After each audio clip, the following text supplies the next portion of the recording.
Election டேட்டை வந்து இந்த வாரம் வந்து அறிவிக்கிற மாதிரி சொல்லியிருந்தாங்க. அவங்க என்ன சொல்லியிருக்காங்கன்னா ஏப்ரல் 20க்கு மேலே தான் வந்து எலெக்ஷன் இருக்கும். ஏப்ரல் 20க்கு முன்னாடி வந்து எலெக்ஷன் இருக்காது அப்படின்னு சொல்லியிருக்காங்க. ஏன்னா ஒரு எக்ஸாம்னால கூட வந்து ஏப்ரல் 20க்கு மேலே வச்சிருக்க மாதிரி பிளான் இருக்கலாம்.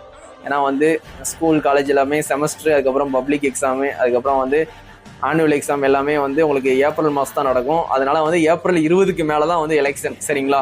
எல்லாருமே கண்டிப்பாக தெரிஞ்சுக்குவாங்க.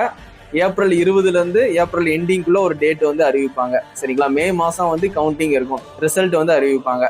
அப்படி பார்க்கும்போது எலெக்ஷனுக்கு இன்னும் கரெக்டாக 1.5 மாதம் தான் இருக்குது. இது நம்ம டிவி கேஸ் இன்னும் வந்து விசில். சரிங்களா? பப்ளிக்கை டிஸ்டர்பன்ஸ் பண்ணாமல் கண்டிப்பாக ஓட்டு கேளுங்க. சரிங்களா? இன்னும் ஒரு 1.5 மாதம் தான் இருக்குது.